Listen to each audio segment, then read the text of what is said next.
My name is Gordon. I'm 22 years old, but this story happened when I was 10, and it takes place in Florida. Me, my 6-year-old brother, and parents were on our way to Disney World for the weekend. It was our first time driving there, and we got a bit lost. We had to leave in the afternoon, and it was quite a long drive from where we lived. And like I said, we got a bit lost. It was dark outside, and we had to drive through the country lanes, but it wasn't just dark. It was basically pitch black because there were no street lamps whatsoever. The country roads we were driving through were quite creepy. I know me and my brother were freaked out, and to be honest, I think my parents were too. We had been driving for a while and I had to pee very bad. I know we could pull over, but I really didn't want to because it was scary as hell out there. But unfortunately I couldn't hold it anymore, so I asked my dad to pull over. I got outside and I walked over to some nearby bushes, which led into a forest. It was pretty cold outside and I was shivering. Like I said, it was pitch black, but I could see a little bit because our car's headlights were on. I went to do my business when I heard a branch snap. I looked up and towards the woods, and I saw some kind of light. It was a lantern. I looked closer and it was floating up, and then I saw it wasn't floating. Someone was picking it up, and the lantern light revealed a face I would never forget. It was a man who looked to be in his late 40s. He had a gray beard, and he was smiling with his eyes wide open. He had crooked yellow teeth. I stood there in shock with tears in my eyes. He then motioned with his finger for me to come toward him. I pulled up my pants and ran back to my car. My mom said to me, "Are you okay, sweetie?" I just smiled and said yeah, and we continued driving. I didn't say anything to anyone about what I saw, and I still had to pee, but what was on my mind was that man I just saw. We finally arrived and I was able to use the bathroom. Me and my brother were, and still are close, so that night while we were laying in our beds, I told him what I saw. And to my surprise, he didn't seem that freaked out when I told him. He looked down with a worried look on his face. Then he told me something he saw in the car while we were pulled over. He was looking outside of his window, which were farm fields. He said he saw what looked to be a family of 4 standing in the middle of a field, who were also holding lanterns. He then asked our mom who were those people, and her response was, "What people? There's no one out there." And at that point, that's when I got back in the car. That night, and many nights after, me and my brother have discussed what we saw, and we didn't know if it was real or not, or our imagination. I personally still believe to this day what I saw was real.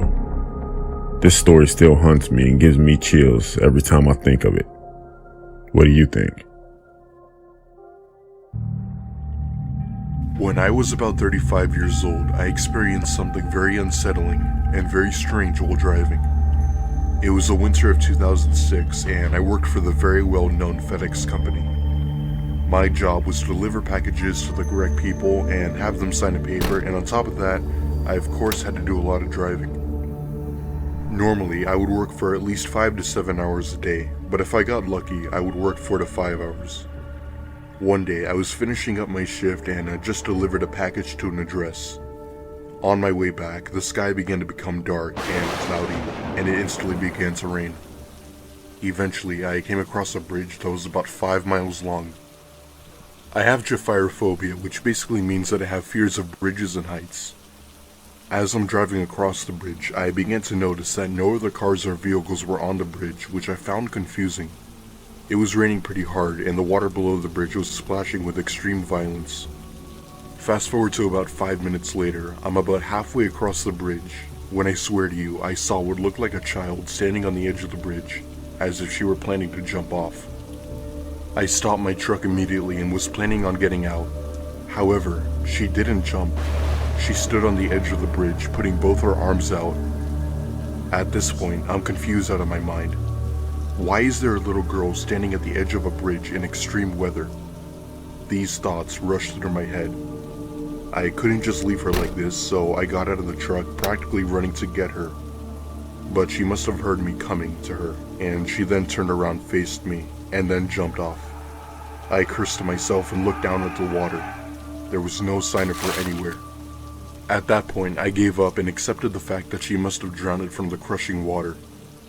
Now, fast forward to when I was around 40, which is 5 years later to be exact. I had quit being a trucker and was working at a local supermarket. I had made friends with one of my employees named Dan. We'd talk almost every day, and he seemed like a cool guy to hang with. One day, while we were talking over the phone, I for some reason brought up the time where I encountered that little girl on the bridge. Once I told him that, he immediately told me that he knew what I was talking about. It turns out that many years ago, a family was driving on the bridge during a storm and had crashed. The girl was the only survivor and went to the edge of the bridge to jump. That's all I heard from Dan. I'm not sure if what he told me was true, but if he's not making this up, I wouldn't be surprised. Growing up, I lived in the middle of the woods. No neighbors for about a mile on each side, and we owned 60 acres of forest and a swamp after that. So I basically lived in the middle of nowhere. One summer when I was about 14, I was out in the middle of the woods playing with my dog, when I kept feeling something hit my elbow. I'd go to throw Max's ball and the bump would make me throw it straight up in the air. Assuming it was just me bumping it on the trees or something, I just ignored it. After the 4th or 5th time of it happening, I thought, well, this sucks. I'll just go home. Walking back, I felt uneasy, but I knew it was just me freaking myself out because we were alone. About an hour later, Max and I are at home on the couch when the garage door opens and he starts barking. I hop up to, go let my mom and dad in, even though they were home really early. I peered through the peephole and saw the door was still shut and no one was in the garage. Quieting Max down, I opened the door slowly, and I called out for my dad. Nothing. No response at all. So I got out to check the door, and it's still locked. Okay, sure. Weird, but oh well. Max heard it too, so at least I know I'm not going crazy. About 20 minutes later, I hear the door open again, and this time Max starts growling like crazy. I quiet him down again and just assume it's the wind or something making noise, even though by this point my heart is racing. I hear footsteps come up the stairs and think, oh geez, Dad really is home this time. And I hop up and run to the door. It starts to jiggle, so I run faster to let him in. I peek through the hole, and even though my hand is loosely around the jiggling handle, there's no one on the other side of the door. Terrified, I go hide on the couch with all the lights on, but Max is still growling. About an hour after that, I start to feel a little better even though I'm still terrified, and then I hear the door handle jiggle again. This time it was Max jiggling it.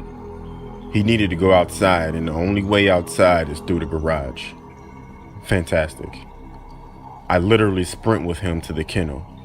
And as I'm standing in there, I decide to ask this thing questions to make myself feel better because I knew it wouldn't answer me. Thinking about what to ask, my eyes are drawn to the huge, heavy oak door on the kennel. It was always open because it was too heavy for me to move easily. So I said out loud, "Okay, Ghost, if you're really here, shut this heavy door." Then nothing. A minute goes by, nothing. Max is still sniffing around. I turn around and yell at him to hurry up, and then from behind me I hear click. I whipped around and saw the giant door had swung shut and latched. Okay, clearly it was just the wind. It wasn't really windy, but it was the wind, for sure, it had to be. So I proceed. "Okay, Ghost, that was the wind. If you're really real, you'll open the massive door back up." Then nothing. I relax a bit and then squat down with my head on my knees, reminiscing about how lame I just was being scared when I hear click, clack. The door was now wide open. Max was done, so we booked it back into the house, locking every door in the house. For the next 4 hours, I would hear the footsteps on the stairs and the door handle jiggling every few minutes, until finally, around 11 p.m. my dad walks and yells at me for wasting electricity. I never told him or my mom about it until about 4 months later, when my dad came in from hunting after dark. He looked shaken, and I asked him what was wrong. He said he aimed at 2 deer but missed both completely because it felt as if something was hitting his elbow and making him shoot way above the deer. That's when I told him everything.